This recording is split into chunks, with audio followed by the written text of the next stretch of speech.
దేవుని యొక్క ఘనమైన నామానికి గౌరవం ఎప్పటికీ కలుగునుగాక. అది మన వలన ఎప్పుడు తగ్గకుండునుగాక. ఆమెన్. అలాగే ఈ స్థలంలో ఉన్న దైవజనులందరికీ, సంఘ పెద్దలకు, సేవకులకు, ప్రభు ప్రియులందరికీ ప్రభు పేరిట శుభములు, వందనాలు. దేవుని వాక్యం చదువుతున్నాం.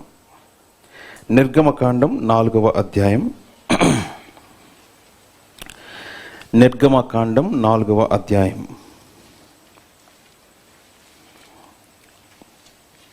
మనం చదువుతున్నది ఒక 3 వచనాలు చదువుతూ ఉన్నాం. దయచేసి చూడాలని కోరుతూ ఉన్నాను. బైబిల్ మొదటి నుంచి తెరిచినప్పుడు 47వ పేజీ 24, 25, 26 వచనాలు ప్రభు ఇలా రాయించారు. 24వ వచనం నుంచి, అతడు పోవు మార్గమున సత్రములో యెహోవా అతనిని ఎదుర్కొని అతని చంపచూడగా, సిప్పోరా వాడిగల రాయి తీసుకొని తన కుమారునికి సున్నతి చేసి అతని పాదముల యొద్ద అది పడవేసి, నిజముగా నీవు నాకు రక్త సంబంధమైన పెనిమిటివి అయితివనెను.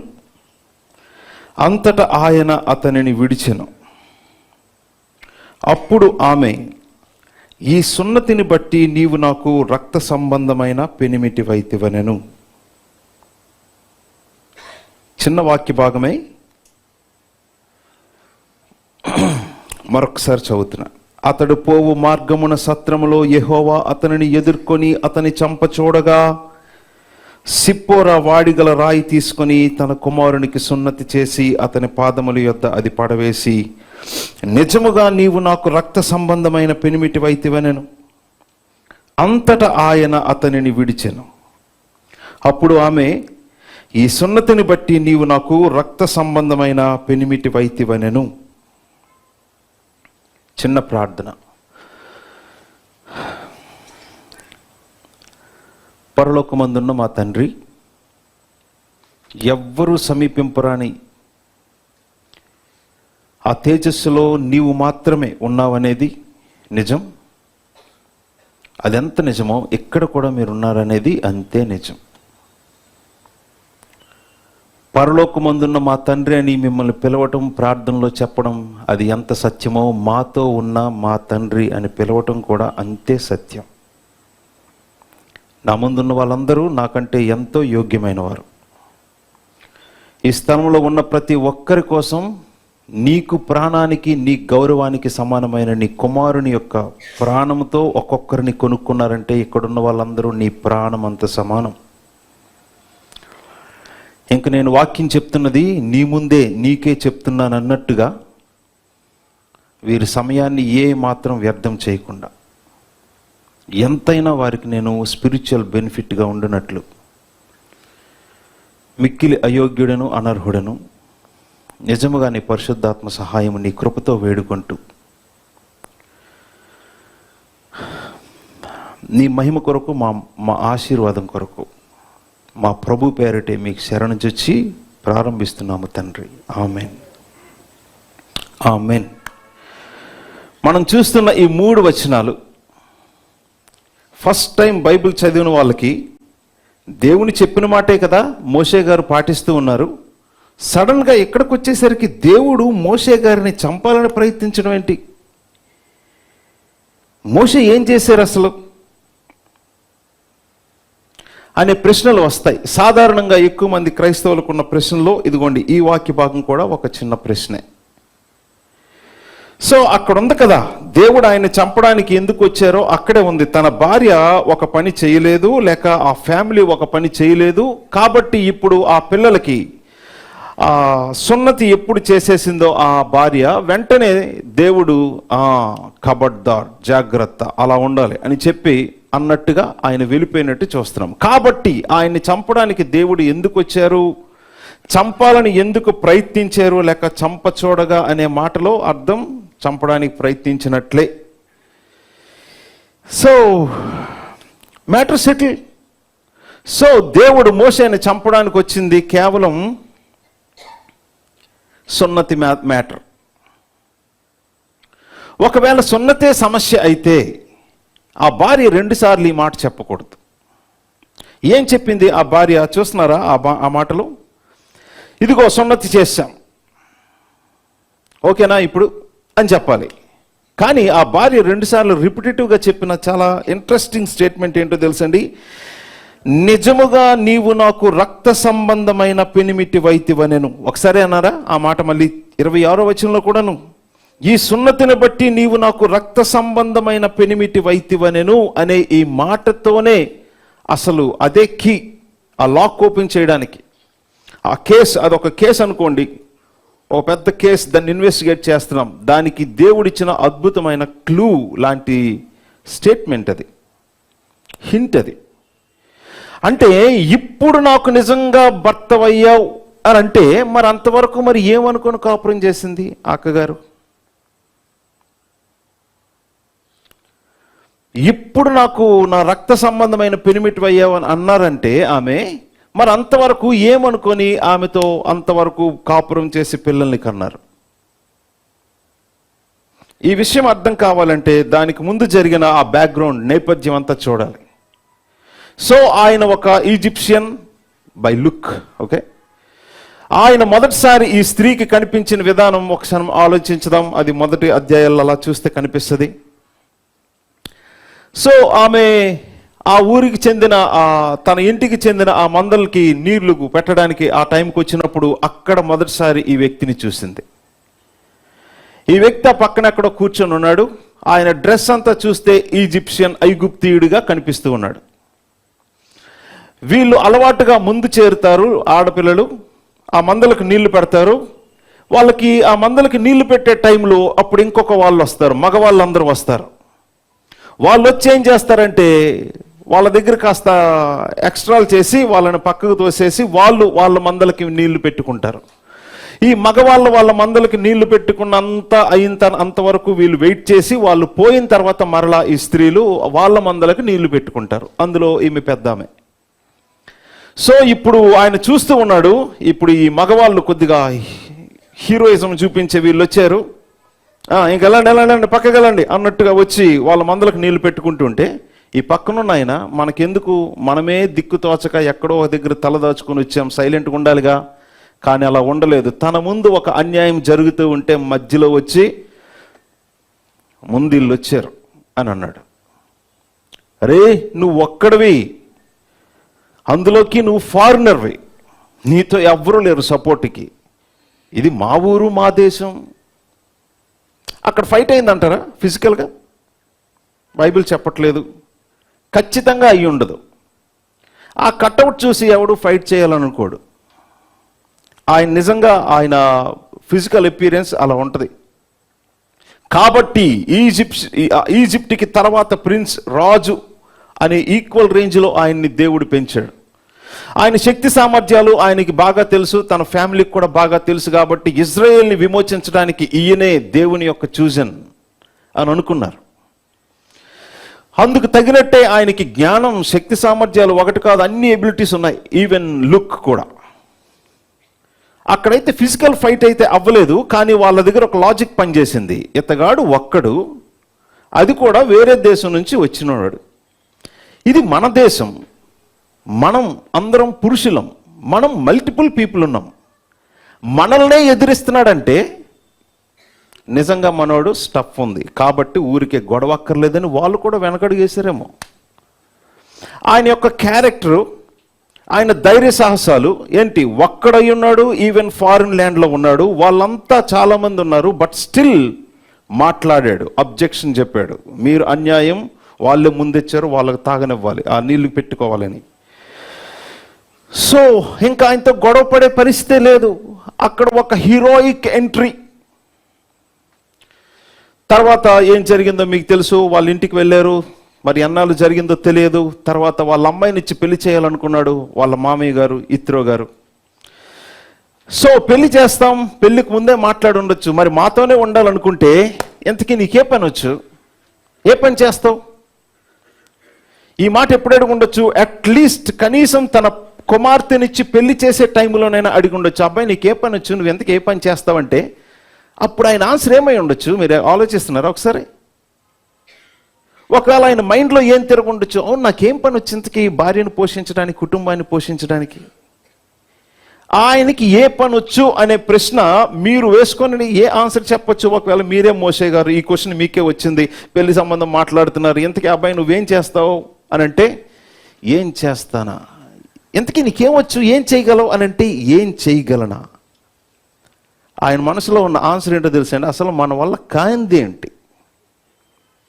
ఆ ఈజిప్ట్కు పోటీగా ఇంకొక రేంజ్లో ఈ దేశాన్ని చేసేయగలం. అలాంటి ఆర్కిటెక్చర్ ఆయన, అలాంటి ఇంజనీర్ ఆయన. ఐగుప్తు సకల విద్యల్లో ఆరితేరిన వాడంటే ఏం రాదు చెప్పండి? ఆ రోజుల్లో ఉన్న రాజ్యాలన్నిట్లో ది గ్రేటెస్ట్ లాఫ్టీ ఈజిప్టే. అలాంటి ఈజిప్ట్కి చెందిన అన్ని సకల విద్యల్లో ఆయన నెంబర్ 1 అంటే అక్కడ ఏం రాదు, ఏం చేయలేడు చెప్పండి? మరి అలాంటప్పుడు ఈ మందల కాయడం ఏంది అసలు? 40 years.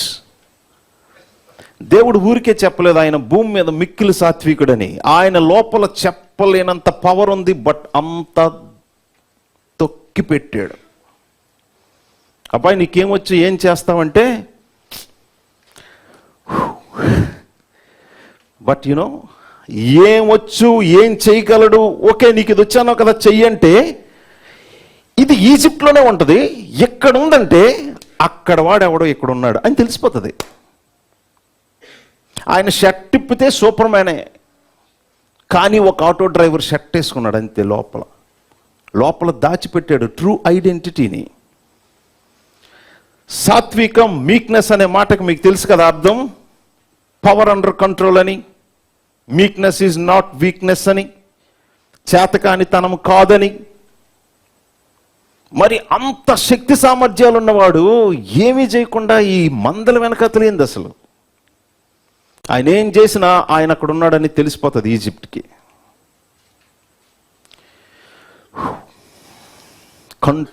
కంట్రోల్ అని ప్రతిదీ కంట్రోల్ చేసి తగ్గించుకున్నాడు. ఏదైనా చెయ్యగలడు, సాధించగలడు. బట్ జీవితకాలం ఆల్మోస్ట్ 40 years.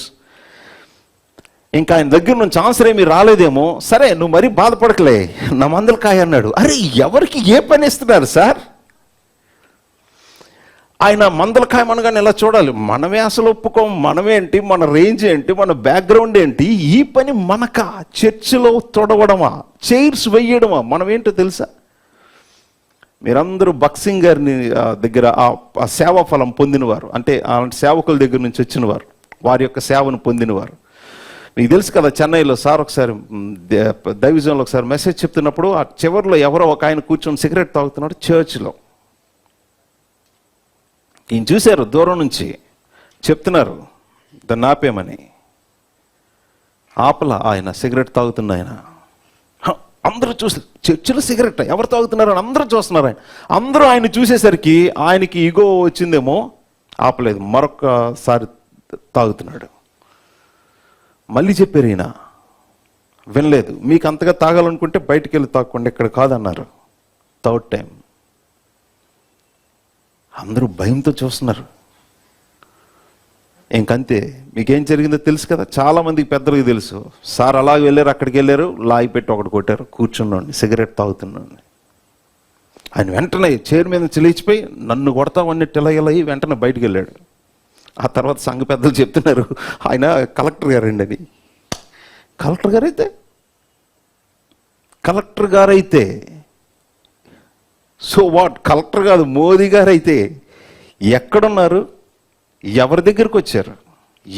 ఎవరి దగ్గరికి వచ్చారు? మనమేంటి, మన రేంజ్ ఏంటి? నేను మందలు కాయాలా? ఇలా చూడాలేమో మోసే గారు, ఇంకెలా చూడాలో అలాగే తల దించుకున్నాడు. 40 years అదే లైఫ్ స్టైల్. ఆయనే ఒక సందర్భంలో చెప్పారు, మీకు తెలుసు 91 కీర్తన, మన ఆయుష్ కాలం 70 సంవత్సరాలు, అధిక బలం అంటే 80. ఆ 80 అయిపోయి ఈ 3వ అధ్యాయానికి ఆయనకి 8 years అయిపోయి.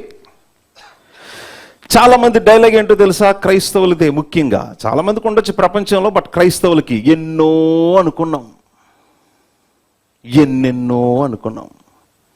ఏం జరగలేదు. ఈ మూడో అధ్యాయం మొదటి వచనానికి మోషే గారి ఫీలింగ్ అది. మూడో అధ్యాయం మొదటి వచనానికి మోషే గారి జీవితం, వయసు 80 సంవత్సరాలు. ఆయన కీర్తనలో చెప్పాడు, ఆయుష్కాలమే 70, అధిక బలం ఉంటే 80. ఆ 80 కూడా అయిపోయి ఇంక ఇప్పుడేం జరుగుద్ది?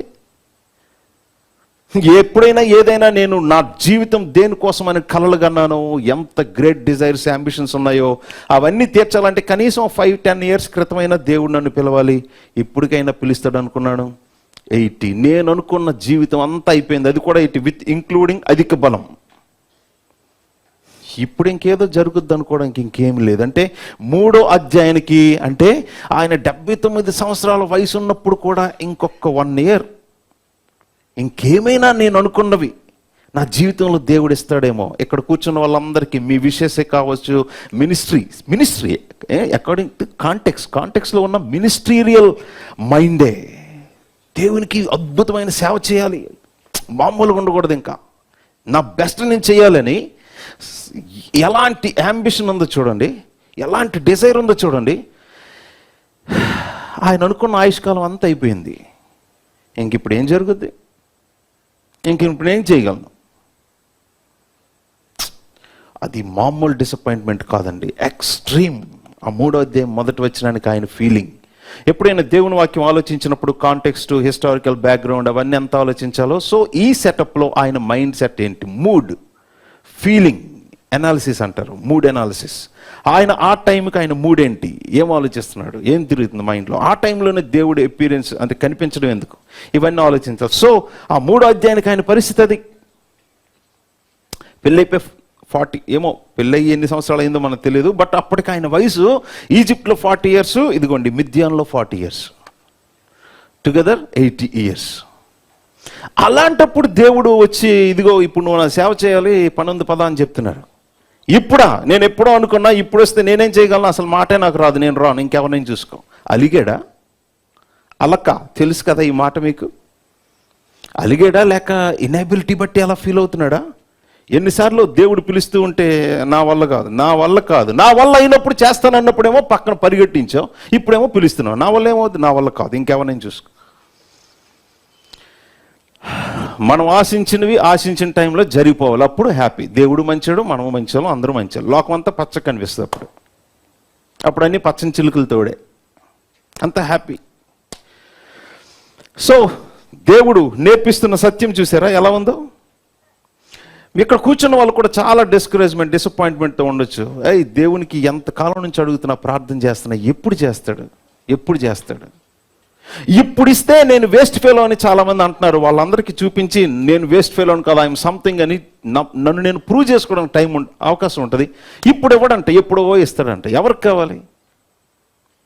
ఇప్పుడు నన్ను నిందించే వాళ్ళు, అవమానించే వాళ్ళు, రకరకాలుగా మాట్లాడే వాళ్ళు ఉన్నారు. వాళ్ళ ముందు నన్ను ప్రూవ్ చేస్తే ఆ సంతోషమో సాటిస్ఫాక్షన్ ఏదో ఉంటుంది. ఇప్పుడు కాదట, ఎప్పుడో. అసలు ఇస్తాడో ఇవ్వడో. దీనికి ఒక క్లాసిక్ ఎగ్జాంపుల్ మీకు తెలుసు, చూడండి, ఈ మాట వినండి ఒకసారి. ఒకవేళ మీ ప్రేయర్స్ ఎప్పుడైనా లేట్ అయ్యాయి అనుకుంటే మీకు దేవుడిచ్చిన అద్భుతమైన పాఠం వినండి. మాట చాలా మందిని మనం చూస్తాం, పాపం చేతులు లేని వాళ్ళు, కాళ్ళు లేని వాళ్ళు, మాటలు లేని వాళ్ళు, చూపు లేని వాళ్ళని చూస్తాం. కానీ ఎవరికి పళ్ళు లేకుండా ఉన్న వాళ్ళని చూసామా? పళ్ళు, టీత్. కనీసం 2 పళ్ళైనా ఉంటాయి కదా మనుషులకి. 10 సంవత్సరాల వయసు వచ్చేసరికి 2 పళ్ళు కూడా లేని వాళ్ళు ఎవరు ఉన్నారా? కాళ్ళు లేని వాళ్ళు, చేతులు లేని వాళ్ళు, చూపు లేని వాళ్ళు, చెవులు పనిచేయని వాళ్ళు ఉన్నారు, కానీ పళ్ళు లేని మనుషులే లేరు. సో ప్రతి మనిషికి పళ్ళు ఇవ్వడం దేవుని ప్లానే. మరి పుట్టినప్పుడు ఎందుకు ఇవ్వట్లేదు ఆయన? పుట్టినప్పుడు ఎందుకు ఇవ్వట్లేదు? ఎప్పుడు ఇస్తారు? పుట్టిన తర్వాత ఒక 6 నెలలో, 7 నెలలో, సంవత్సరానికో ఇస్తారు. అది కూడా అన్నీ ఒకేసారి వచ్చేస్తాయా? 30 అస్సలు రావు. ఒక్కొక్కటి వస్తుంది, పైన వస్తే కింద రాదు, కింద వస్తే పైన రాదు. ఇదేంది ఇలాగా? పళ్ళు ఇవ్వటం దేవుని ప్లానే. నోట్లో పళ్ళు, పంటిని, టీత్ని. మరి ఇచ్చినోడు ఒకసారి ఇచ్చివచ్చు కదా. ఒక్కసారి ఇస్తే ఏమవుద్దో మీకే తెలుసు. చిన్నప్పుడే మీకెప్పుడు తెలుస్తుంది ఈ విషయం? తింటున్నప్పుడు ఒకవేళ నాలుక కానీ మీ పళ్ళ మధ్య పడింది అనుకోండి, అప్పుడు తెలుస్తుంది. పశ్చాత్తాపడ్డానికి కన్నీళ్ళు రావేమో, కానీ కొంతమందికి సరిగ్గా నాలుక పళ్ళ కింద పడితే, నిజం, బై ఎక్స్పీరియన్స్ నాకు జరిగింది కాబట్టి, ఏంది ప్రభు ఇది వాక్యం చెప్పాలి, బ్లడ్ వచ్చేస్తున్నది, తొందరగా ఒక చర్చ్ అయింది, ఇంకో చర్చికి వెళ్ళాలి, తత్తంగా ఇంకో చర్చికి వెళ్ళాలి.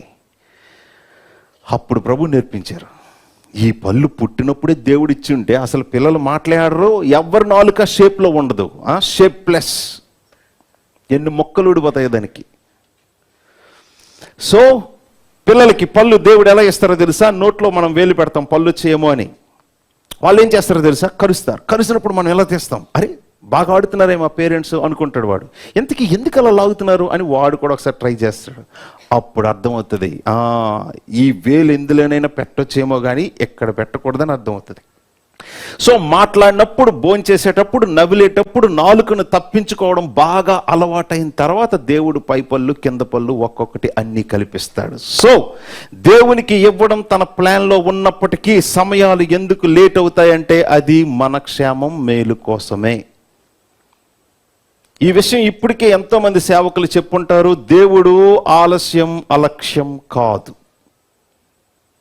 దేవుడు ఏదైనా ఒక విషయంలో ఆలస్యం చేశారంటే అది పక్కన పెట్టడం కాదు, ఇగ్నోరింగ్ కాదు, అవాయిడింగ్ కాదు. సో ఇక్కడ పాపం మన జీవితంలో ఎవరు ఎంతకాలం వెయిట్ చేసి ఉండమండి. ఒక దేవుడు మనకి చెయ్యాలని ఈయన 40 years వెయిట్ చేశాడు, ఇంకేంటి జీవితం అంతా అయిపోయింది, ఇంకా జరిగేదేమీ లేదు అనుకునేటప్పుడు అప్పుడు దేవుడు వచ్చి అబ్బాయి ఇప్పుడు రా పని చేద్దాం అని అంటుంటే, ఇప్పుడా నా దగ్గర ఏమీ లేదు సార్. ఒకప్పుడు రాజుగారికి, ఏది ఈజిప్షియన్ కింగ్కి పోటీగా ఉండేవాడు. ఆయన లుక్ కానీ, జ్ఞానం కానీ, భాష కానీ అన్నిని. ఇప్పుడు నా వల్ల ఏమవుతుంది అనే టైంలో దేవుడు తనకు సేవకు పిలిచారు.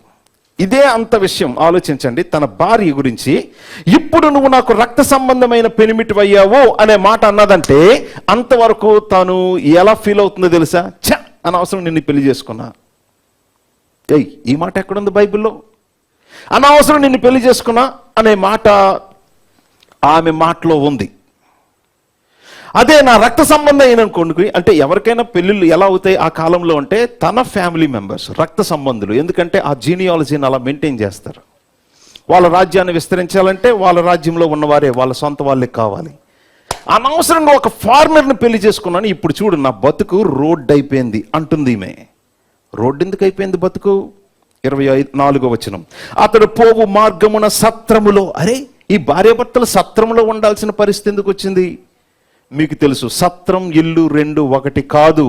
ఇల్లు వేరు, సత్రం వేరు. సత్రం in other words a kind of lodge, దాన్ని హోటల్, లాడ్జ్, బస చేసేది. అండ్ వాళ్ళు బస చేశారంటే ఇంతకీ ప్రయాణంలో ఉన్నారు. అవును, అతడు పోవు మార్గం అందంటే ప్రయాణంలో ఉన్నారు. ఇంతకీ ఎక్కడికి వెళ్తున్నారు? తీర్థయాత్రలకు వెళ్తున్నారా? పార్టీ చేసుకోవడానికి వెళ్తున్నారా? టూరిజంకి ఏమైనా వెళ్తున్నారా? వెళ్తుంది ఎక్కడికో మీకే తెలుసు, ఆ కాంటెక్స్లో ఉంటుంది, ఈజిప్ట్కి. ఈజిప్ట్కి ఎందుకు వెళ్తున్నారు? చుట్టాలందరినీ కలిసి వాళ్ళ ఇంట్లో వీళ్ళింట్లో 4 రోజులు మంచిగా తినేసి వద్దామనా? కాదు. ఎవరిని కలవడానికంటే వాళ్ళు కలిసే ఫస్ట్ పర్సన్ చక్రవర్తి ఫరో.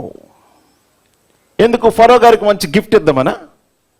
ఒకసారి ఆయన చూసి నమస్కారం పెట్టుకుందామనా? ఫరో దగ్గరికి వెళ్తుంది దేనికో తెలుసా అండి? మీకే తెలుసు, మామూలు మ్యాటర్ కాదు.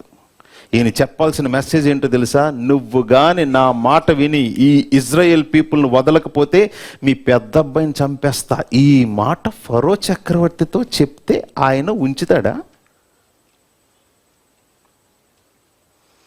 వీళ్ళు వెళ్తుంది యుద్ధం.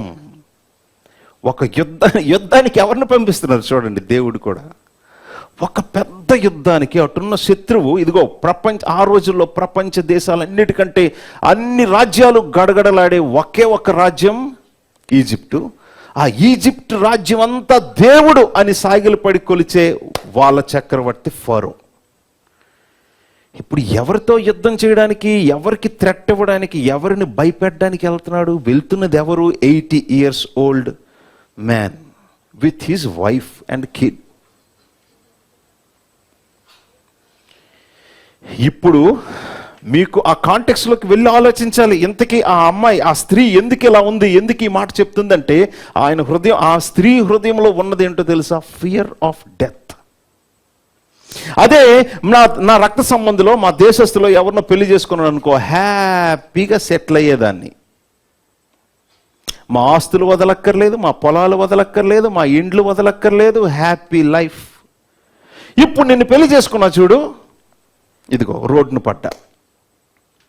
ఇప్పుడు మనం అక్కడికి వెళ్తున్నాం. అక్కడికి వెళ్తే ఏం జరుగుద్దో, ఉంటామో పోతామో. నువ్వేమో దేవుడు అంటావు. ఆ దేవుడు ఏం చేస్తాడు? ఆ దేవుడు కాపాడుతాడో కాపాడడో? ఈమె క్వశ్చన్ వెనకాతల, సమస్య వెనకాతల, అనవసరంగా నిన్ను పెళ్లి చేసుకున్నాను చూడు, నా జీవితం ఎలా అయిపోయింది అర్ధాంతరంగా. కంప్లైంట్స్ సాధారణంగా పురుషులకి, స్త్రీలకి ఈ వాక్య భాగం చెప్తుందే ఫ్యామిలీ గురించి. ఆ ఫ్యామిలీలో కూడా మరి ముఖ్యంగా మాట్లాడుతుంది భార్యాభర్తల గురించి. ఈ సీక్రెట్స్ వాళ్ళు ఏమైనా బయట పెట్టారంటే, ఆ స్త్రీ ఈ భర్తను ఎలా సతాయిస్తుంది. కానీ ఈ సీక్రెట్ మ్యాటర్స్ బయట పెట్టుంటే, బాబు నువ్వు ఒక్కడవే వెళ్ళు, మా అమ్మాయి రాదని పంపించేవాడు తండ్రి. అప్పటికి వాళ్ళ నాన్నగారు లేదు, చనిపోయారు అంటారేమో. కాదు, తర్వాత అధ్యాయాల్లో చూస్తే వాళ్ళ నాన్నగారు మళ్ళీ వచ్చి మాట్లాడతారు మోషే గారితో, ఇత్రే గారు వచ్చి మోషే గారితో. సో ఆయన బతికే ఉన్నాడు. మరి అమ్మాయి బయట పెట్టిందా? బయట పెట్టలేదు. చూసారా? సో భార్యాభర్తల మధ్య ఉన్న సీక్రెట్స్ ఈ స్త్రీ బయట పెట్టలేదు. సో ఆమె వైజ్, జ్ఞానం కలిగిందే. అలాగని భర్త మీద ప్రేమ ఉందా లేదా? ఉందని మీరు ఎలా చెప్తున్నారు? వాళ్ళ దేవుడు వచ్చి తన భర్తను చంపడానికి వచ్చాడన్న విషయం తెలియగానే చూడండి ఏం చేసిందో. సో కుటుంబంలో మరణ భయం దేవుడు ఎందుకు తీసుకొస్తారంటే, ఒక లెసన్ చంపడానికి కాదు, వాళ్ళిద్దరి మధ్యన ఒకరి పట్ల ఒకరికి ప్రేమానురాగాలు కలిగించడానికి, అండర్స్టాండింగ్ తీసుకుని రావడానికి. మిస్అండర్స్టాండింగ్ వల్ల ఒకరికొకరు సతాయించుకుంటూ ఎడమొహం పెడమొహంగా ఉంటే అలాంటి కుటుంబాలని, భార్యాభర్తలను మరలా కలపడానికి దేవుడు చేసే ఒక మంచి పని, అద్భుతం ఏంటంటే, వచ్చిన ప్రతి రోగం, ప్రతి భయం చంపడానికి కాదు, వారిని ఇంకా బాగా కలపడానికి, ప్రేమానురాగాలను స్థాపించడానికే ఛాలెంజెస్ ఇన్ ద ఫ్యామిలీ. దేవుడు లేని ఫ్యామిలీస్ అనుకోండి, పాపం వాళ్ళకు హోప్ లేదు, వాళ్ళ పట్ల దేవుడు మరొక రకంగా కనికరాన్ని, కృపను చూపిస్తున్నారు. బట్ తన ప్రజలు, తన చిత్తంలో ఉన్న వారి పట్ల అనుకోండి, అరే నా ఫ్యామిలీ, నా సేవకుడు, వాళ్ళ ఫ్యామిలీలో పాపం ఇలాంటి ఇష్యూస్ ఉన్నాయి, సెటిల్ చేయాలి, వాళ్ళిద్దరిని కలపాలి. తన భర్త మీద ఈమెమనుకుంటాడు తెలుసా, నేను ఈయన గురించి చాలా అద్భుతమైన విషయాలు ఆలోచించాలి. మనకున్న టైంలోనే ప్రభు సహాయంతో అవన్నీ క్లియర్ చేయను గాక, చేయాలి. చాలా పెద్ద పని ఉంది మనకి. ఆ 3 వచనాలు అంత సింపుల్గా, సున్నతి మాత్రమే మ్యాటర్ కాదు, ఇంకా లోపలికి వెళ్తున్నాం. ఇదే విషయాలు ఇప్పుడు తన భర్త వైపు నుంచి ఆలోచించామనుకోండి, వినండి ఈ కంప్లైంట్ వినండి. ప్రభువా, ఏంటి నేను ఈ 80 సంవత్సరాల ముసలిక వయసులో ఈజిప్ట్ చక్ర ఆయన దగ్గరికి వెళ్ళి ఆయన దగ్గర నుంచి స్లావరీలో ఉంచిన ఇంతమంది ప్రజలను వదిలేమని చెప్పాలా? ఆయన నా మాట విని వదిలేస్తాడా?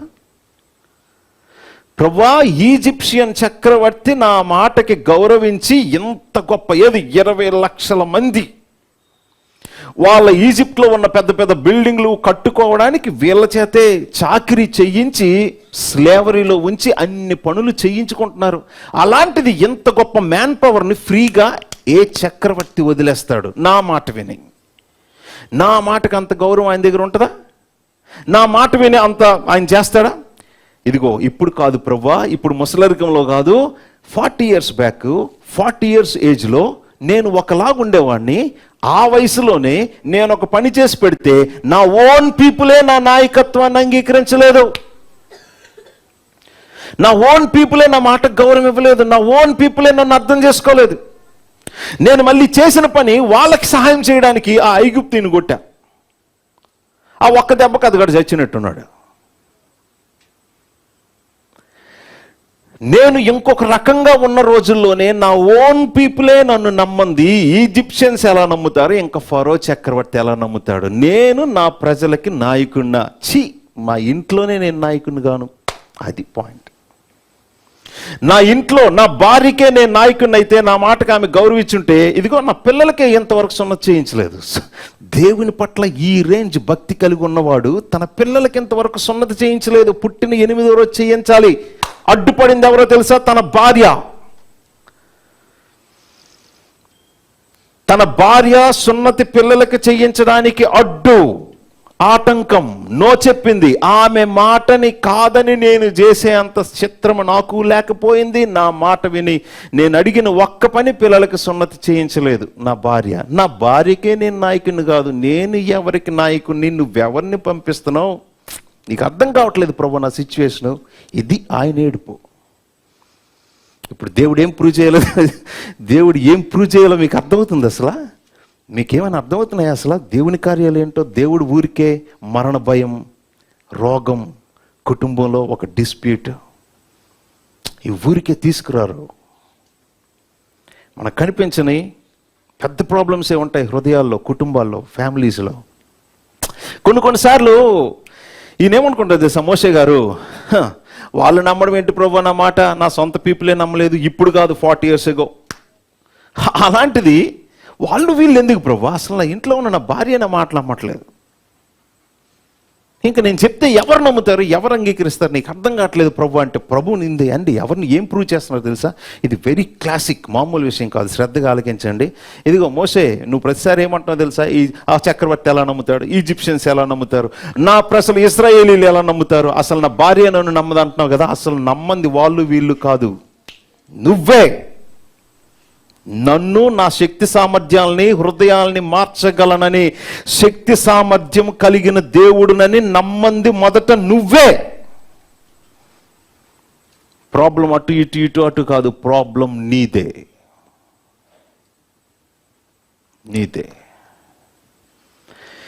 ప్రభు ఎలా ప్రూవ్ చేశారో తెలుసండి ఆ విషయాన్ని?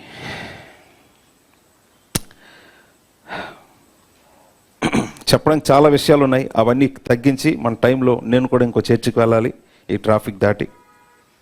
సో 24వ వచనం 25వ వచనం చూస్తే, వెంటనే ఆమె ఆ రాయి తీసుకొని ఆ పిల్లోడికి సున్నతి చేసి అతని పాదముల యొద్ద పడవేసింది.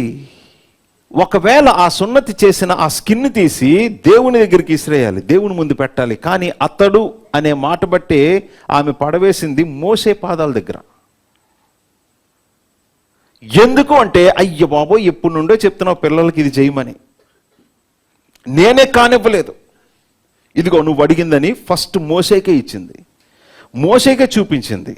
సో దేవుడు కూడాను ఏం కావాలో అది జరిగింది అని దేవుడు వెళ్ళిపోయారు కదా. ఒకసారి ఈ మాట వినండి. దేవుడు నా భర్తను చంపడానికి వచ్చింది కేవలం సున్నతి చేయకపోవడానికి కోసమే అని అనుకుంటే, సున్నతి చేసిన తర్వాత అసలు ఒక్క స్టేట్మెంట్ కూడా అవసరం లేదు. కానీ ఆమె మొదటి స్టేట్మెంట్ ఏం చెప్పిందో తెలుసా? ఇదిగో అని 25వ వచనం చదువుతున్నా, నిజముగా నీవు నాకు రక్త సంబంధమైన పెనిమిటివయ్యావు. అంటే ఈ స్త్రీకి ఇప్పుడు చూడండి 2 విషయాలు. మొదటిది సున్నతి గూర్చి, సున్నతి మా ఇద్దరి మధ్యన ప్రాబ్లం, వాళ్ళ దేవుడు చంపడానికి వచ్చింది, అయితే సున్నతి చేయలేదని, దానివల్లైనా చంపడానికి వచ్చి ఉండొచ్చు.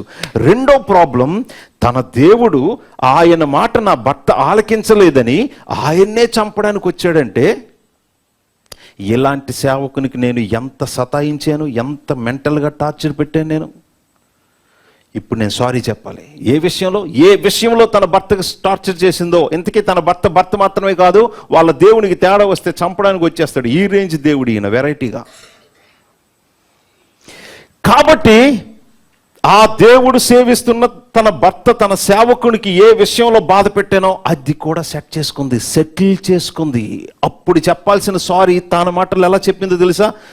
ఇప్పుడు నిజంగా నువ్వు నా రక్త సంబంధమైన నా ఓన్ హస్బెండ్ అంటే, అంతవరకు ఓన్ హస్బెండ్ కాదా?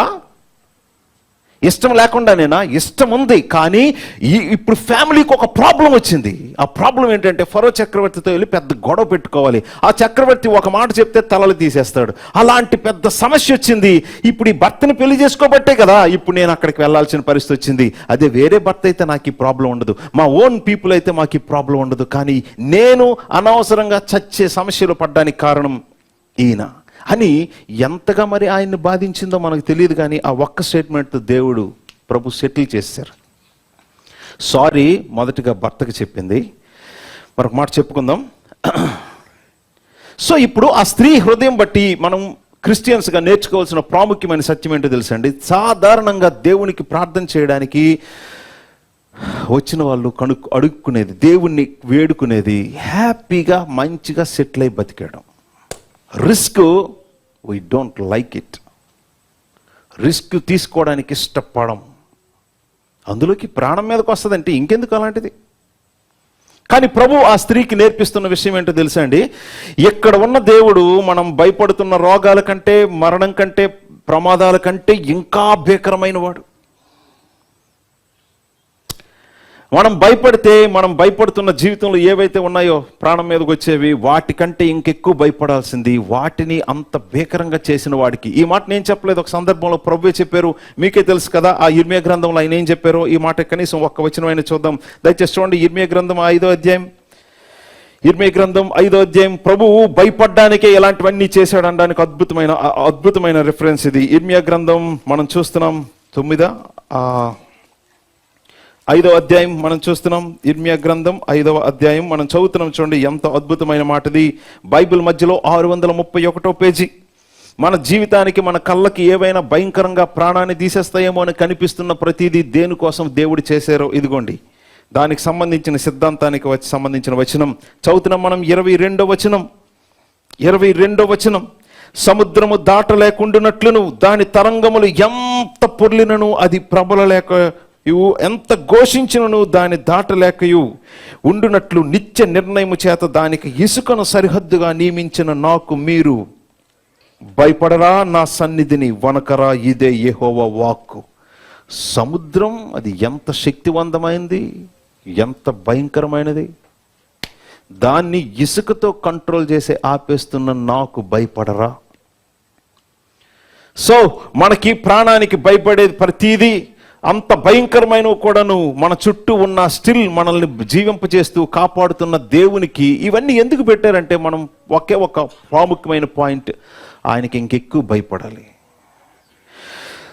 ఈ స్త్రీ దగ్గర ఉన్న ఇదే మైండ్ దాదాపుగా ప్రపంచంలో ఉన్న మానవులందరికీ ఉంటుంది. చాలా సాడ్గా చాలామంది, అందరికి అంటం లేదు, చాలామంది క్రైస్తవులు కూడా ఉంటుంది. భక్తి ఎందుకు, ప్రార్థన ఎందుకు, చర్చ్ ఎందుకు, దేవునికి ఇచ్చే కానుకలు ఎందుకంటే నేను హ్యాపీగా, సేఫ్గా, నేను నా ఫ్యామిలీ బ్రతికేయాలి, ఎలాంటి రిస్క్ ప్రాబ్లం రాకూడదు. మరి ముఖ్యంగా మినిస్ట్రీ కోసం నేను యేసుక్రీస్తు గురించి మాట్లాడితే నాకు ఒక పెద్ద సమస్య వచ్చి పడుతుంది, నా ఫ్యామిలీకి ఒక ప్రాబ్లం వచ్చి పడుతుంది, రిస్క్ పడకూడదు అనుకునే వాళ్ళందరూ ఇదిగో ఈ అక్కగారిలో కనిపిస్తున్నారు. ఇలాంటి వాళ్ళకి దేవుడు చేసే పని ఏంటో తెలుసా? ఊరికే కొట్టట్లేదు, శిక్షించట్లేదు. ఇలాంటి వాళ్ళని దేవుడు విడిచిపెట్టకుండా అవసరమైన ధైర్యాన్ని, అసలు వెనకాతలున్న నిజాలని అర్థమైనట్లు దేవుడు తెలియచేస్తారు, నేర్పిస్తారు. That's how God changes our heart even from our fears. మన భయాల నుంచి కూడా దేవుడు చేంజ్ చేస్తాడు. చూసారా, అంతవరకు ఈమెకు భయం తన ప్రాణం గూర్చి, తన పిల్లోడు గూర్చి, కుటుంబం గూర్చేనేమో. కానీ ఇప్పుడు అక్కడ వరకు కాదు, నువ్వు ఈజిప్ట్ చక్రవర్తిని చూసి చంపుతాడని భయపడుతున్నావేమో, వాడికంటే ముందు చంపేవాడు ఇక్కడ ఇంకొక ఆయన ఉన్నాడు, ఆయన ఈయనే అని ఆమెకు ఆ ప్రత్యక్షతనిచ్చేసరికి అయ్య బాబోయ్, ఈయన చంపేవాడే, ఆయన చంపేవాడే. ఈమె చూసారా ఈమెను పరిస్థితి ఎలా అయిందో? ఈయన చంపేవాడే, ఆయనే చంపేవాడే. ఆ ఫరో చక్రవర్తి చంపుతాడో లేదో నాకు తెలియదు, కానీ ఈయన మాత్రం ముందే చంపేసేటట్లున్నాడు. సో నా భర్తను నేను కాపాడుకోవాలంటే వెంటనే ఏం చేయాలో చేసేసింది. చెప్పాల్సిన సారీ తన స్టైల్లో చెప్పింది. అంటే ఏ విషయంలో తన దగ్గర ప్రాబ్లం ఉందో అదే విషయంలో సారీ చెప్పినట్టు క్లియర్గా అర్థమవుతుంది. వెంటనే ఈ నెరేషన్లో ప్రతిదీ పాఠమే. ఎన్నో ఆత్మ సంబంధమైన పాఠాలు, స్పిరిచువల్ లెసన్స్ ఉన్నాయి. ఎవ్రీ ఏరియా ఇప్పుడు మనం మాట్లాడుకున్న ఎవ్రీ స్టేట్మెంట్ అప్లికేషన్కి ఒక అద్భుతమైన డోర్ ఓపెన్ చేస్తున్నది మనం మాట్లాడుకోవాలంటే. బట్ అంత ఎక్కువ మాట్లాడుకునే సమయం లేదు, ఎందుకు టెక్స్ట్కి మనం న్యాయం చేసి ఫినిష్ చేయాలి, క్లోజ్ చేయాలి. సో ఈ స్త్రీకి దేవుడు నేర్పిస్తున్నది ఏంటంటే కేవలం ఫియర్ ఆఫ్ డెత్తే కాదు, ఈవెన్ ఫియర్ ఆఫ్ గాడ్. చాలా మందికి ఫియర్ ఆఫ్ డెత్తే ఫియర్ ఆఫ్ గాడ్ అనుకోండి. No, that is not at all true. Fear of death నుంచి ఫియర్ ఆఫ్ గాడ్ దగ్గరికి తీసుకుని వెళ్తారు. అందులోనే ఉంది సాల్వేషన్, ఎక్స్పీరియన్స్ ఆఫ్ సాల్వేషన్. అంతకుముందు మన చర్చిలో యూత్ మీటింగ్కి యోబు గ్రంథం మీద మాట్లాడటానికి వచ్చినప్పుడు యోబు గ్రంథం గురించి మాట్లాడాం. ఆయన దగ్గర ఉన్న fear of god most likely fear of డెత్తే. చాలా విషయాలు ఆ వీడియోలో ఉంటాయి, కావాలంటే చూడొచ్చు. ఇంకా ఈ పాయింట్ మీద ఎక్కువ డీటెయిల్ నేను చెప్పలేకపోయాను, అప్పటికే 1 hour దాటిపోయిందని. ఫియర్ ఆఫ్ గాడ్ ఎప్పుడు వచ్చిందో తెలుసా అండి? అరే దేవుని యందు భయభక్తులు కలిగిన వాడని మొదటి అధ్యాయంలోనే ఉంటే మీరేం సార్ ఎలా చెప్తున్నారంటే, ఆ దేవుని యందు భయభక్తులు ఎంత గొప్పగా కలిగి ఉన్నాడో దేవుడు ప్రూవ్ చేశారు అధ్యాయం బుక్ అంతాను. మరి ఈ భయం ఏ భయం? భయమే. చంపేస్తాడని భయం. తన పిల్లలు మాట్లాడకూడని మాట ఏదైనా నోటి నుంచి వస్తే దేవుడు ఎక్కడ తన పిల్లల్ని చంపేస్తాడో అని ఆ దేవునికి బలులర్పిస్తున్నాడు ఎవ్రీడే మార్నింగ్ పిల్లల కోసం. నిజానికి ఆ మొదటి 41 అధ్యాయాల వరకు ఆయన ప్రాస్పరిటీ గాస్పల్లో ఉన్న ఒక అద్భుతమైన క్రైస్తవుడు అనుకుందాం, బిలీవర్, భక్తిపరుడు. ఇందాకే ఆ టేబుల్ ఇచ్చేటప్పుడు దేవుని సేవకులు ఇక్కడ మెసేజ్ చెప్పారు రిపెంటెన్స్ గురించి. ఆ రిపెంటెన్స్ ఉందా? 42వ అధ్యాయం వచ్చినప్పుడు వచ్చింది. ఆయన దగ్గర లేని రక్షణకు అసలైన అవసరమైన ఒకే ఒక్క ఎలిమెంట్ రిపెంటెన్స్, బ్రోకెన్నెస్, అది లేదు 42వ అధ్యాయం వరకు. అందుకే అన్న ఆ 40 అధ్యాయం ముందు ఎప్పుడైనా యోబు గారు చనిపోతే ఆయన నరకానికి వెళ్తాడు కానీ పరలోకానికి వెళ్ళడు, అకార్డింగ్ టు థియాలజీ, బైబిల్ యొక్క సిద్ధాంతాన్ని బట్టి. ఆ 40 అధ్యాయుల ముందు యోబు గారు మరణిస్తే వెళ్ళాల్సింది నరకానికే, పరలోకానికి కాదు. ఆయన గూర్చి గొప్ప గొప్ప మాటలన్నీ ఉన్నాయి, కానీ మీకే తెలుసు ఓల్డ్ టెస్ట్మెంట్లో న్యూ టెస్ట్మెంట్లో రక్షణ పొందిన వానికి దేవుడు మాట్లాడే ఆ ఒక్క మాట తప్పించి చాలా మాటలు ఉన్నాయి. భయభక్తులు కలిగిన వాడు, చెడుతనం విసర్జించిన వాడు, న్యాయవంతుడు, యథార్థం, ఇవన్నీ ఉన్నాయి. కానీ అవన్నీ ఉన్న పరలోకానికి వెళ్ళరు. పరలోకానికి వెళ్ళడానికి ఒకే ఒక్క మాట బోత్ ఓటీ న్యూటీలో వాడారు. పరలోకానికి ఒక వ్యక్తి వెళ్తాడనడానికి దేవుడు బైబిల్లో పాత కొత్త నిబంధనల్లో వాడిన ఒకే ఒక్క మాట నీతిమంతుడు. ఈ మాట లేదు. ఈ మాట దేవుడు ఒకరి కోసం చెప్పాలంటే ఫెయిత్ ఉండాలి. ఆ ఫెయిత్లో ఉండాల్సిన ఆ ఫెయిత్ ఒరిజినల్ ఫెయితా, ఫేక్ ఫెయితా అంటే మీ ఫెయిత్ సాల్విఫిక్ ఫెయిత్ అయితే, రక్షణార్థమైన విశ్వాసం అయితే అందులో ఉండాల్సిన element repentance, brokenness, humbleness. Repentance లేని ఒబీడియన్స్ సిన్. రిపెంటెన్స్ లేని obedience is also sin that fits in hell forever. 100% obedience but still end up in hell. Adi problem, the message of the book of Job. 100% obedience paralokaniki vellipodu, mari vellipochuga ekki. Repentance లేని obedience కింద count చేయబడదు.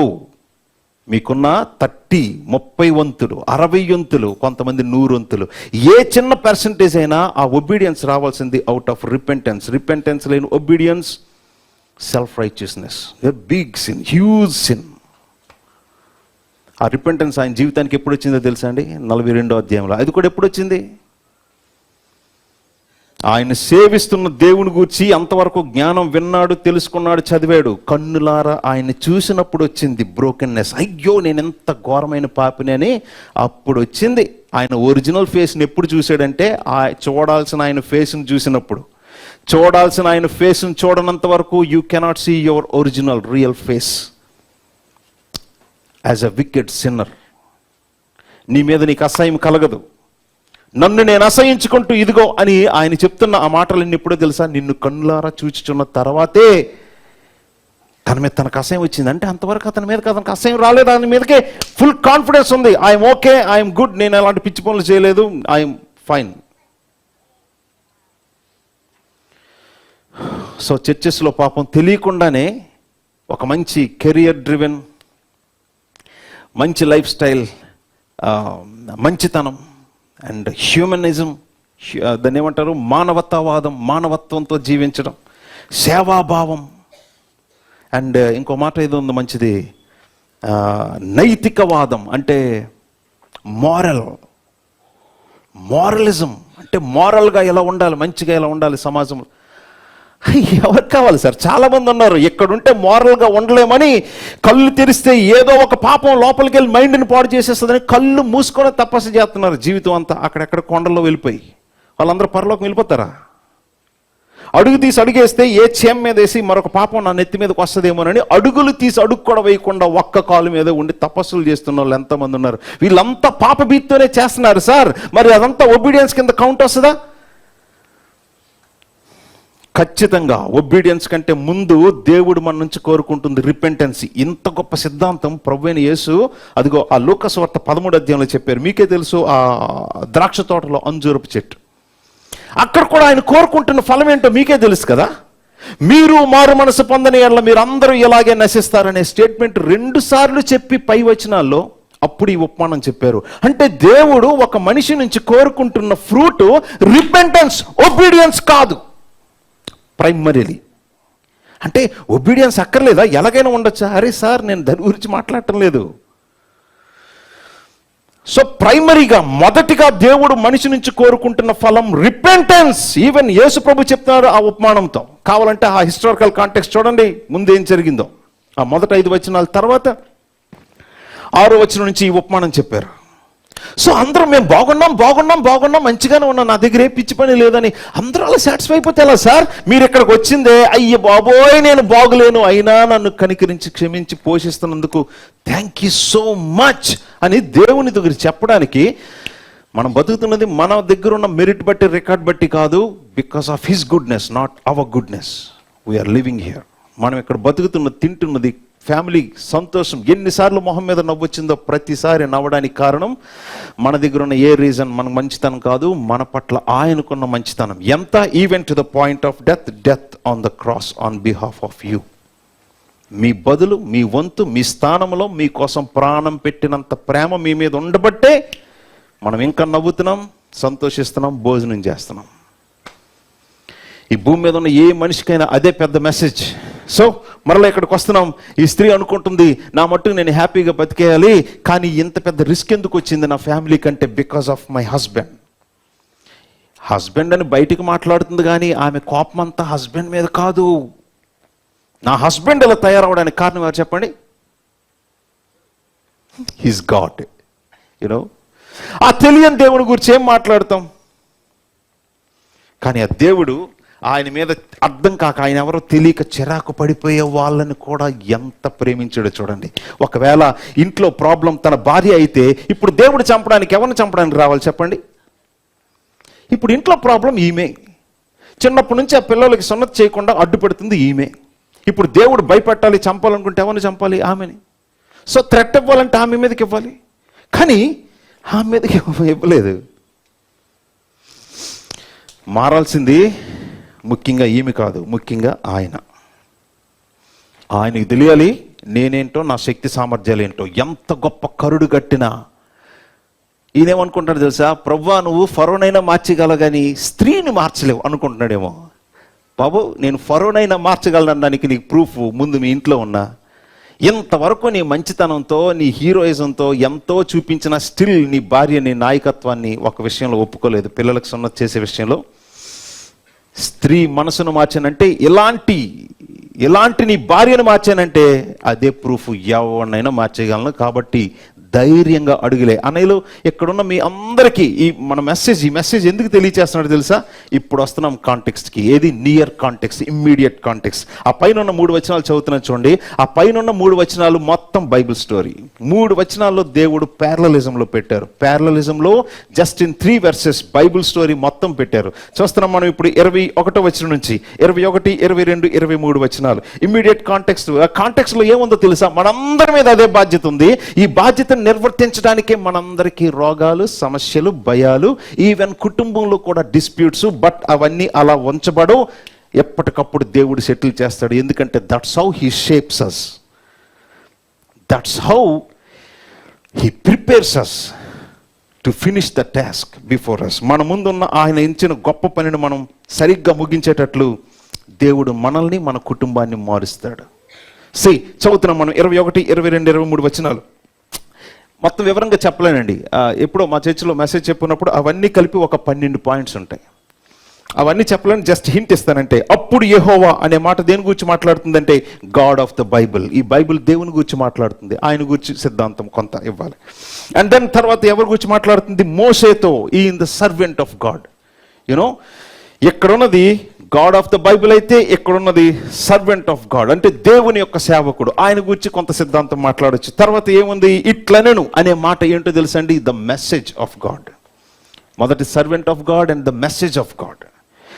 ఇట్లనెను, ఈ దేవుడు మాట్లాడేవాడు, సందేశం ఇచ్చేవాడు, దిశానిర్దేశాన్ని ఇచ్చేవాడు, బాధ్యతను పనినిచ్చేవాడు. అవన్నీ ఇట్లననే మాటతోనే మెసేజ్ ఆఫ్ గాడ్. ఓకే. తర్వాత నీవు ఐగుప్తు నందు చేరిన తరువాత, ఈ మాట చెప్పడం దేనికి తెలుస్తుందంటే, ఐగుప్తు నందు చేరిన తరువాత. ఈ 3 మాటలు బట్టి మనకున్న ఈ బైబిల్ కేవలం పురాణం, ఆలోచన, ఎవరి యొక్క టాలెంట్తో రచించినది కాదు. హిస్టారికల్. తరువాత అనేది దేని గురించి మాట్లాడుతుందంటే ఇన్సిడెంట్, దేని తర్వాత ఏందని. గ్రామర్గా అవన్నీ ఇప్పుడు ప్రూవ్ చేసుకోలేదు. మెసేజ్ అది కాదు, జస్ట్ హింట్ ఇవ్వడం కోసమే. సో దేవుడు ఆయనకి పంపించింది, చెయ్యించింది, ఇదంతా హిస్టారికల్ మెసేజ్. అండ్ దెన్ తర్వాత మాట చదువుతున్నాను నేను. తర్వాత మాట చూడండి, 21వ వచనం 3వ మాట చదువుతున్నాం. చేయుటకు నీకిచ్చిన అనే మాట బట్టి చూస్తే సర్వీస్ ఆఫ్ గాడ్. దేవుడు ఒకరిని పిలిచారంటే వాళ్ళకి స్పెసిఫిక్గా ఒక పనిని ఇస్తాడు అనేది కూడా అర్థమవుతుంది. ఇప్పుడు సర్వీస్ గురించి మనం మాట్లాడాలి, దాని యొక్క సిద్ధాంతం గురించి కొన్ని మాటలు. అండ్ దాని తర్వాత చూసారా ఏముందో, మహత్కార్యములన్నీ అని అన్నాడు. అంటే దేవుడు తన పని తన సేవకుని ద్వారా నెరవేర్చుకోవడానికి అవసరమైన ఎనేబుల్మెంట్, ఎంపవర్మెంట్, ఆయనే శక్తి సామర్థ్యాలు ఇస్తాడు. మహత్కార్యాలు మనం చేయలేము, మోషే గారు కూడా చేయలేరు ఆ ఇన్సిడెంట్కి ముందు, ఆ తర్వాత కూడా చేయలేడు. ఎప్పుడు ఏ టైంకి చేయాలో అవసరమైన ప్రత్యేకమైన పవర్, ఎనేబుల్మెంట్ దేవుడు ఇస్తాడు. అంటే దేవుని యొక్క సేవ చేయడానికి అవసరమైన గిఫ్ట్ కూడా ఇచ్చేవాడు ఆయన. Gift of God, service of God, message of God, messenger of God. ఇవన్నీ అలా చూసుకుంటే దాదాపు ఒక 14-12 పాయింట్లు వస్తాయి. బట్ అంతకంటే ప్రాముఖ్యమైన విషయానికి స్ట్రైట్గా వెళ్ళిపోదాం. ఒక్కొక్కటి చెప్పుకున్నంత సమయం లేదు. మరి ఎందుకు, ఇది కాదు ముఖ్యమైన మెసేజ్.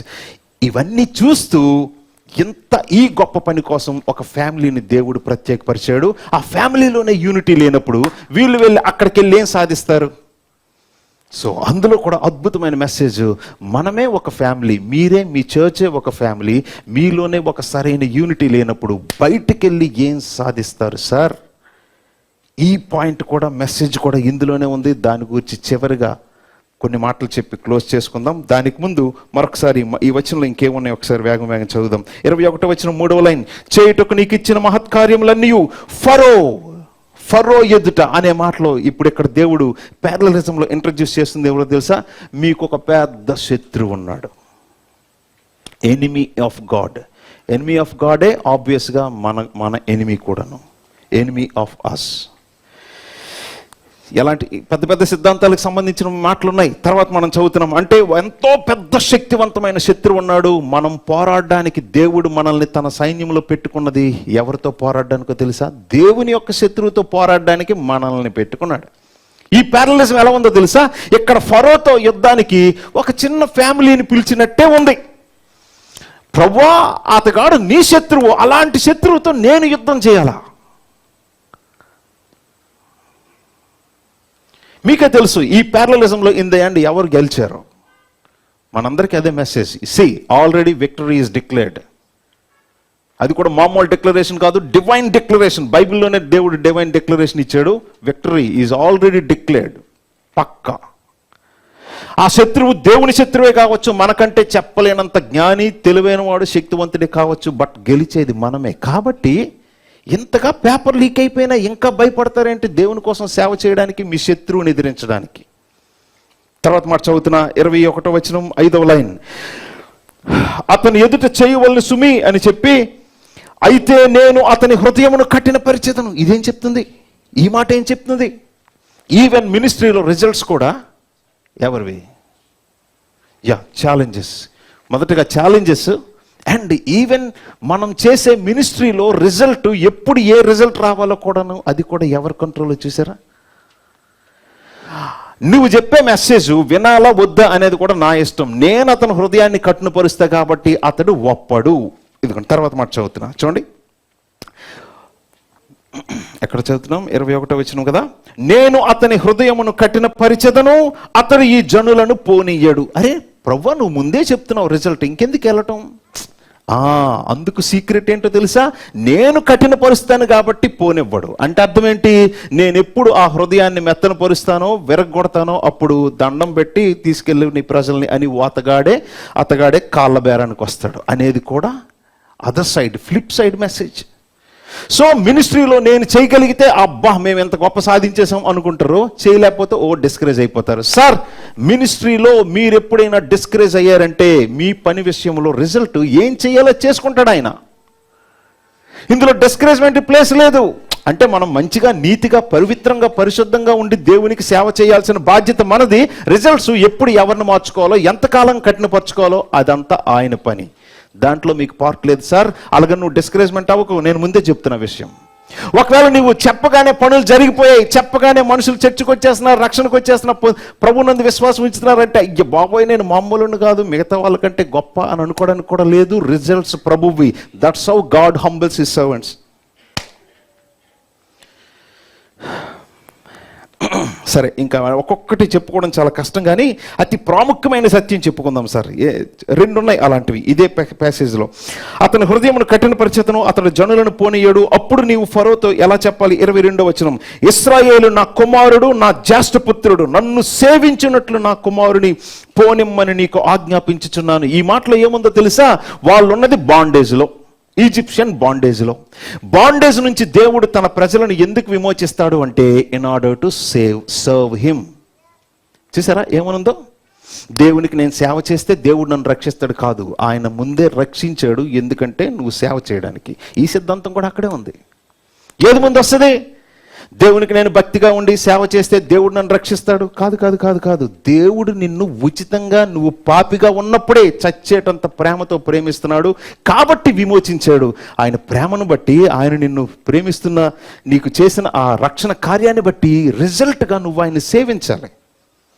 సో రక్షణలో ఉన్న అద్భుతమైన సార్ వినండి మాట ఒకసారి. రక్షణలో ఉన్న అద్భుతమైన పర్పస్ వై గాడ్ సేవ్స్ లేక రిడీమ్స్ అంటే in order to serve him. మన మట్టు మనం నరకం తప్పించుకుని పరలోకం వెళ్ళిపోయి అమ్మయ్య వచ్చేసా అనుకోవడానికి కాదు సార్. ఒకవేళ రక్షించడం మాత్రం, నరకాన్ని తప్పించి పరలోకానికి తీసుకుని వెళ్ళడం మాత్రమే దేవుని యొక్క ప్లాన్ అనుకోండి, ఎప్పటికే మనం ఇక్కడ ఉండకూడదు. ఎప్పుడో చాలా మంది వెళ్ళిపోవాలి అక్కడికి. బట్ స్టిల్ మనల్ని ఇక్కడ ఎందుకు సస్టైన్ చేస్తున్నాడు, ఉంచాడంటే మీరు సర్వ్ చేయాలి.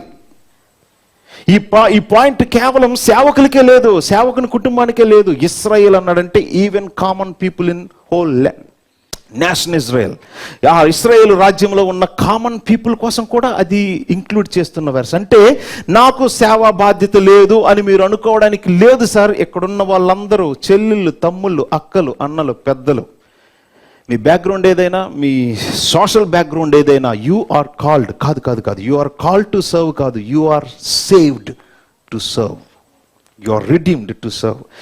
సార్ ఇదంతా బైబిల్ యొక్క సిద్ధాంతం ఆ ఒక్క వచనాలు ఉంది. ఇన్ ద ఎండ్ నా జ్యేష్ఠ కుమారుని నువ్వు పోనివ్వకపోతే నీ జ్యేష్ఠ కుమారుణ్ణి చంపేస్తానని దేవుడు ఫైనల్గా చెప్తున్నాడు ఆ చివరి వచనంలో. చివరి వచనం అంటే అదే ఆ 3 వచనాల్లో చివరి వచనాలు. సో మనుషుల్ని విమోచించాలంటే జ్యేష్ఠ కుమారుడి యొక్క మరణం తథ్యం అనే కాన్సెప్ట్ను కూడా ఇక్కడ దేవుడు ఇంట్రడ్యూస్ చేశారు. సో మానవులని అసలైన బాండేజ్ అయిన పాపం నుంచి విమోచించాలి అంటే అక్కడ ఒక మరణం జరగాలి. ఆ మరణం కూడా జ్యేష్ఠపుత్రుడు. ఏ జ్యేష్ఠపుత్రుని యొక్క మరణం జరగాలనేది ఒక్కటే ఆపోజిట్ డైరెక్షన్లో ఉంది. ఇప్పుడు ఇక్కడ చూస్తే అపోజిషన్ పార్టీ వైపు ఉంది, బట్ అక్కడ చూస్తే ఇంకొక పార్టీ వైపు ఉంటుంది. సో ఈ మాటలన్నీ ఎందుకు చెప్తున్నానో తెలుసండి, ఇక్కడ ఉన్నదే సువార్త. తాను ప్రేమించిన ప్రజలను దేవుడు రక్షించుకుంటాడు. ఆ సిన్ అండ్ సఫరింగ్ అండ్ ఆ తర్వాత వచ్చే మరణం, నిత్య నరకం, ఆ బాండేజ్ నుంచి దేవుడు తన ప్రజలను రక్షించుకోవడానికి ఇక్కడున్న మిమ్మల్ని పిలుచుకున్నారు.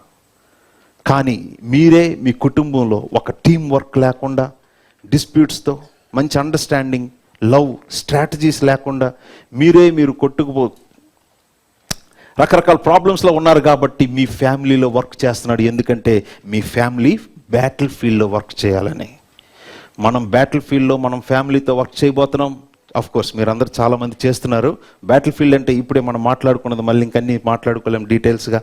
ఇలాంటి బ్యాటిల్ ఫీల్డ్లో మీరు లోపలే సమాధానం లేకుండా, ప్రేమ లేకుండా, సంతోషం లేకుండా మీరే డిస్ప్యూట్స్తో కొట్టుకుంటే అక్కడికి మీరే ఏం సాధిస్తారు? ప్రభా నేను స్టార్ట్ చేయలేదు ప్రభా, ఇదిగో నా భార్య స్టార్ట్ చేసింది. అర్థమవుతుంది, నీ దగ్గర ఒక ప్రాబ్లం ఉంది, దాన్ని సెటిల్ చేస్తున్నా. ఇప్పుడు ఆమె దగ్గర ఒక ప్రాబ్లం ఉంది, అది సెట్ చేశారు. ఫైనల్ చివరికి వచ్చాం.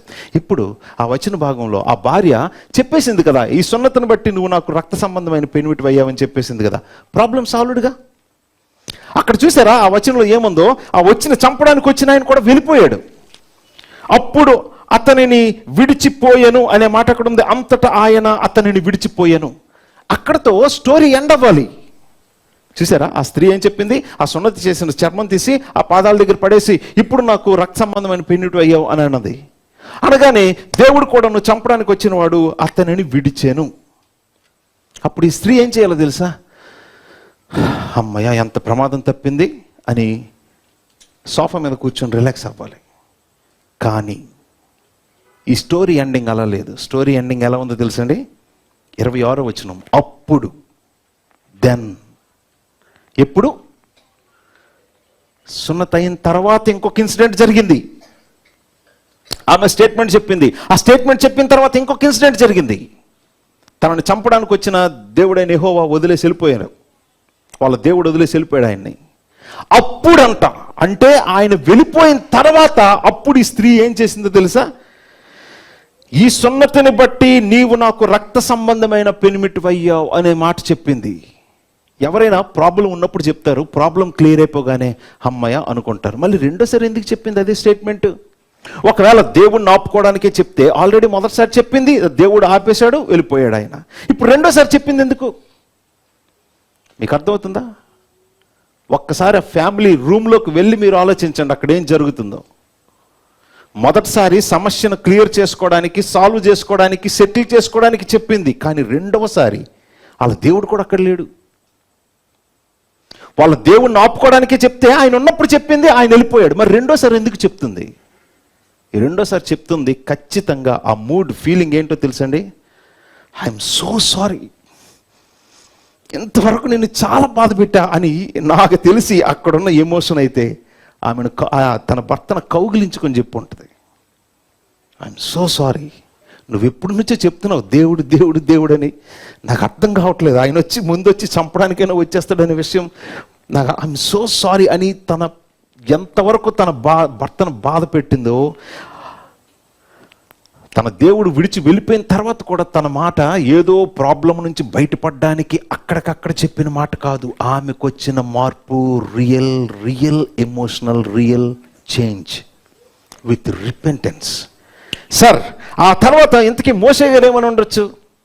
ఎంత విచిత్రమో తెలుసా? మన బైబిల్ ప్రింట్ చేయడం, పారాగ్రాఫ్ కూడా డివిజన్ ఇచ్చి గ్యాప్ ఇచ్చారు అక్కడ. ఆ గ్యాప్లో మనం ఆలోచించుకోవాలి. ఇంకా ఒక ఫ్యామిలీ మధ్య ఇన్సిడెంట్ అంతా జరిగితే తర్వాత ఆ గ్యాప్లో ఉన్న ఎక్స్ప్రెషన్ ఎవరిదో తెలుసా అండి? రెస్పాన్స్ ఎవరిదో తెలుసా? ఆబ్వియస్లీ మోషే గారిది. సైలెన్స్. అమ్మ బాబోయ్, నా భార్యను మార్చేశాడంటే ఇంక ఎన్ని తిరుగుతాయి చూడండి ఆయన మైండ్లో. ఈవిని మార్చేశాడంటే ఇంకా ఆయన మైండ్లో ఎన్ని తిరుగుతాయి చూడండి. అందులో తిరగాల్సిన మొదటి మాట ఐఎమ్ సో సారీ లార్డ్ అని. రిపెంటెన్స్ ఆమెదే కాదు, ఈయనది కూడా. ఈయన రిపెంటెన్స్ ఎందుకో తెలుసా? ప్రవ్వా, నా ద్వారా ఏమవుద్ది అనుకున్నాను, నేను చెప్తే ఎవరు వింటారు అనుకున్నాను, కానీ నువ్వు 80 సంవత్సరాలు కాదు 800 సంవత్సరాలు ముసలోని నిలవబెట్టుకుని కూడా ఏ కార్యాలైనా జరిగిస్తావు. I'm so sorry. Repentance in the end, the very result of god's intervention. దేవుడు ఒక ఫ్యామిలీలో చెయ్యి పెట్టాడు, ఎంట్రీ ఇచ్చాడు, కాలు పెట్టాడంటే అక్కడ జరగాల్సిన అసలైన response repentance, brokenness. We are so sorry, I'm so sorry. That's it. ఈ మాట మీ ఫ్యామిలీస్లో ఉండాలి, మీ చర్చ్లో కూడా ఉండాలి. ఒకవేళ ఎవరి మీదైనా మీకు ఇలాంటి ఈ టీంలో మీ మధ్య మీకు డిస్ప్యూట్స్ ఉండకుండా కలిసిపోవాలి. చూడండి, మన కుటుంబంలోనైనా మన చర్చ్లోనైనా ఉండే యూనిటీ ఎంత అద్భుతమైన రిజల్ట్స్ తీసుకొస్తుందో. క్లాసిక్ ఎగ్జాంపుల్, ఒకప్పుడు మనందరం ఆంధ్ర కదా, ఒకప్పుడు మన ఈ ఆంధ్రప్రదేశ్లోనే జరిగిన సంఘటన. ఇంగ్లాండ్ నుంచి ఒక మిషనరీని పంపించారు. ఆ మిషనరీ వచ్చి ఒంగోలులో సేవ చేస్తున్నాడు. దాదాపు 2 సంవత్సరాలు అయింది. రోజు ఉదయం రోజు సాయంత్రం ఆయన ఒంగోలు మార్కెట్లో నిల్చొని సువార్త చెప్తున్నాడు. English man. 2 years అయింది. అక్కడ నుంచి ఆయన పంపించిన చర్చ్ ఉన్నారు. చర్చ్ యొక్క కమిటీ ఉంది. 25 మంది ఎంతమంది ఉంటారు కమిటీలో. వాళ్ళంతా మీటింగ్ పెట్టుకొని 2 years నుంచి డబ్బులు పంపిస్తూ ఉన్నాం, ఏమీ జరగలేదు. ఒక్క పర్సన్ కూడా నమ్ముకోలేదు. ఇంకెందుకో మన మిషనరీని వెనక్కి పిలిచేద్దాం అనుకుంటున్నారు వాళ్ళు. ఆ కమిటీ మీటింగ్లో ఓకే పిలిచేద్దాం అని అందరూ చేతుల టేబుల్ మీద ముందు పెట్టారు. కానీ ఒక ఓల్డ్ బ్రదర్, ఏజ్లో ఓల్డ్ బ్రదర్ ఇంకా సైలెంట్గా ఉన్నాడు, ఏం మాట్లాడటం లేదు. బ్రదర్, మీరు ఒక్కరే ఎప్పుడు ప్రతిదానికి అబ్జెక్షన్ చెప్తారు, అందరూ ఓకే అన్నారు, మీరు ఓకే అనొచ్చు కదా, పిలిచేద్దాం, ఎందుకు అనవసరంగా మనీ వేస్ట్, ఇంకో దగ్గర పంపిద్దాం మిషనరీని అంటే ఆయన అలాగే ఉండి కళ్ళంట నీరు వస్తూ ఒక పాట పాడాడు. ఆ పాట shine on loan star shine on అని ఒక పాట పాడాడు ఏడుస్తూ. ఆయన నొప్పించాలని చూసిన మిగతా పెద్దలందరూ ఆయనతో పాటు పాట పాడి జస్ట్ అలా ప్రేయర్ చేశారు. ఇంకొక నెల చూద్దాం, ప్రార్థన చేద్దాం. ముందు మన దగ్గరే ఆ యూనిటీ లేదు, ఒకరు ఎలా అంటే ఒకరు అలా అంటారు, ఎవరికి మనకే ఆ సహనం లేదు. ప్రార్థన చేద్దామని ఫైనల్గా కంక్లూజన్కి వచ్చారు. 2 సంవత్సరాల నుంచి ఏం జరగలేదు, ఈ నెలలో ఏం జరిగిపోతుంది, చేదస్తాం పెద్ద ఆయన అని అనుకునే వాళ్ళు ఉండరా? ఖచ్చితంగా ఉంటారు. అదే టీంలో ఇలా జరిగింది. నెక్స్ట్ మంత్ కూర్చునే ముందే వాళ్ళకి వచ్చిన న్యూస్ ఏంటో తెలుసా? అదే రోజు సాయంత్రం ఎవ్రీడే లాస్ట్ 2 years ఎలాగైతే చెప్తున్నాడో అదే ఆ రోజు కూడా అదే మెసేజ్ ఆయన చెప్పాడంట. ఒంగోలు పట్టణంలో ఆ మార్కెట్లో. మీరు నమ్ముతారో నమ్మరో, నేను మొదటిసారి విన్నప్పుడు, తర్వాత మా పాస్టర్ గారు ఇచ్చిన ఆ లిటరేచర్ అది చూసి ఆ విషయాన్ని చదివినప్పుడు రియల్లీ వండర్డ్. ఎంతమందికి కావాలి యేసు ప్రభు అని మెసేజ్ చెప్పిన తర్వాత ఆయన అడిగితే చేతులు ఎత్తారంట. చేతులు ఎత్తిన వాళ్ళు నిజంగా జెన్యూన్ అయితే ఇదిగోండి ఆయన బాప్తిసం పొందమన్నాడు, మీకు విశ్వాసం ఉంటే రండి బాప్తిసం ఇస్తానంటే వచ్చాడంట. ఈవినింగ్ మొదలుపెట్టి మార్నింగ్ అయిపోయిందట బాప్తిస్మాలు అందరికి ఇచ్చేసరికి. టోటల్ ఇది మర్చిపోలేని ఫిగర్, ఎందుకంటే 4 రెళ్ళు 2222 మందికి బాప్తిసం ఇచ్చారంట సార్. ఏం జరిగింది? Same message, same person, same burden, same prayer, every time అలాగే చెప్తున్నాడు. కానీ ఈ రోజే ఇలాగా ఎంత గొప్ప రిజల్ట్ ఉండడానికి కారణం ఏంటి? ఎందుకు ఇలా జరిగిందంటే ఆయన్ని పంపించిన వారు ఎలాంటి మనసుతో ఉన్నారు? ఎక్కడున్న మీరే సంఘం సభ్యులు, సంఘ పెద్దలు, సేవకులు, సహకారులు, మీరందరూ ఎక్కడి నుంచి బయటకు వెళ్తున్నారు. చర్చ్ పంపిస్తున్నది గొప్ప బ్యాటిల్ ఫీల్డ్లోకి. మీ దగ్గర కూడా గొప్ప రిజల్ట్స్ ఉండాలంటే మీ మధ్య కూడా ఏక మనసు, అదే సేమ్ భారం, ఒకరి పట్ల ఒకరికి మంచి లవింగ్ కమిట్మెంట్. ఫ్యామిలీలోనే చూసుకోండి అండ్ చర్చిలో కూడా చూసుకోండి. మీ వల్ల డిస్ప్యూట్స్ రాకుండా మన నోరుని అదుపులో పెట్టుకుంటే, మన దగ్గర ఉన్న విషయం ఇంకొకరి మైండ్లోకి పెట్టకుండా సంఘం యొక్క ఐక్యతని కాపాడేవారు అవుతారు. ఫ్యామిలీలో కూడా సేమ్, మన నోరే డిస్ప్యూట్స్ అన్నిటికీ కారణం. పీపుల్ ఒకరి నుంచి ఒకరు దూరం అయిపోవడానికి కారణం. కాబట్టి మన నోట్లో చాలా అద్భుతమైన మెసేజ్ ఉంది. ఈ మెసేజ్తో దేవుడు అనేక మందిని రక్షించాలి. అలాంటి మన మెంబర్స్ అంటే మన బాడీ పార్ట్స్, నాలుక, పెదవులు, నోటిని పాడు చేయడానికి వాడకూడదు. ఎందుకంటే మనం పాడు చేస్తుంది ఒకరి మీద కక్షతోనో అసూయ ద్వేషంతోనో కాదు. మనం పాడు చేస్తుంది and god's work, god's family, god's team, god's మిలిటరీని మనం పాడు చేస్తున్నట్టు. కాబట్టి be careful whenever you speak about others. ప్రార్థన చేస్తూ ఉన్నాను. పరిశుద్ధ తండ్రి, నా ముందున్న నీ ప్రియులందరినీ, నన్ను, ఈ సేవకులను, సంఘ పెద్దలను ఇంకా గొప్పగా ఈ సంఘంలో ఈ సిటీలో అద్భుతాలు జరిగి అనేక మందిని రక్షణలోకి నడిపించినట్లు మేము బ్యాటిల్ ఫీల్డ్లో ధైర్యంగా విత్ రిపెంటెడ్, బ్రోకెన్, హంబుల్ హార్ట్తో నిన్ను సేవించాలి. మా విశ్వాసం అనుకుంటున్నాము, కానీ సరైన ఛాలెంజ్ వస్తే మా విశ్వాసం నిల్చుంటుందా? షేక్ అయిపోతుందా? మా విశ్వాసానికి పరీక్షగా మాకున్న ఫ్యామిలీలో ఉన్న శ్రమలు, డిస్ప్యూట్స్ ఏవైనా కానీ అవి అలా వదిలేసేవాడు కాదు. నీవు వచ్చినంత వరకే ఏదైనా ప్రాబ్లం నీవు అడుగు పెడితే, ఏ ప్రాబ్లం అయినా, ఎంత సమస్య అయినా అది క్లియర్ అయిపోయి మరలా మనుషులు ఒకరి పట్ల ఒకరు ప్రేమానురాగాలతో కలిసిపోతారు విత్ రిపెంటెన్స్. మాకు ఉండాల్సింది కేవలం ఫియర్ ఆఫ్ డెత్తే కాదు, ఫియర్ ఆఫ్ గాడ్ ఉండాలి. ఈవెన్ ఫియర్ ఆఫ్ డెత్ను కూడాను ఓడించేటంత గొప్ప మెడిసిన్ ఫియర్ ఆఫ్ గాడ్లోనే ఉంది. మాకు సహాయం చేయండి. నీకు భయపడ్డం మాకు నేర్పించి మా ద్వారా గొప్ప కార్యాలు జరిగించమని, ఈ పరిచర్యను, ఈ సేవకులను మరెక్కువగా ఆశీర్వదించమని, మిక్కిలి అయోగ్యుడును నన్ను కూడా నీ కృపలో జ్ఞాపకం చేసుకోమని, మా ప్రార్థన ఆలకించగలిగే ఒకే ఒక్క నామమైన యేసు క్రీస్తు ప్రభు పేరట వేడుకొని పొంది ఉండి మిమ్మల్ని స్తుతిస్తున్నాము తండ్రి. Amen, amen.